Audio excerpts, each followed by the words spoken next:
The Attorney General's office in the US state of Alabama has said it has no intention of prosecuting fertility clinics or the families that use them, following last week's ruling by the state Supreme Court that frozen embryos be considered children.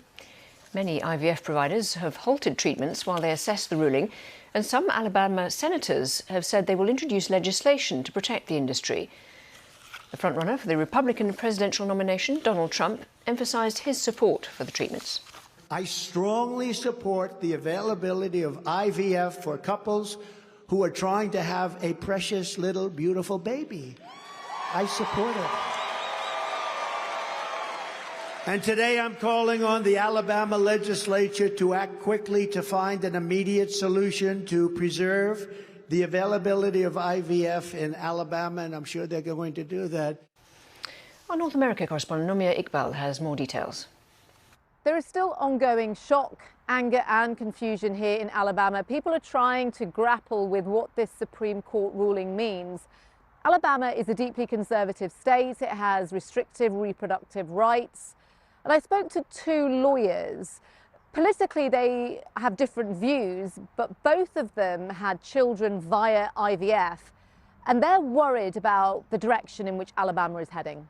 I understand people looking at it from the outside are probably curious that how did we become a state where if you want to terminate a pregnancy, you have to leave the state, and if you want to initiate a pregnancy via IVF, you have to leave the state. It's like we find ourselves in this weird position where we're forcing some women to have the children they don't have, and we're preventing other women from having the children they won't. And, you know, without going too far into all of that and what's right and wrong, it is, you're right, it's a very interesting situation, and we have to figure it out, and while at the same time ask ourselves, how in the world did we end up in this place?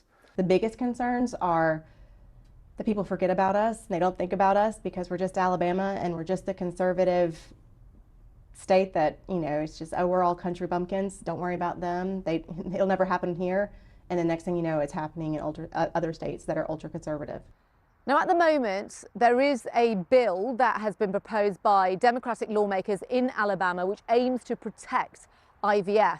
There are Republicans here who want to get on board, but it's a tricky situation for them to navigate because there are groups in the state which are very conservative. They describe themselves as pro-life and they back the Supreme Court ruling.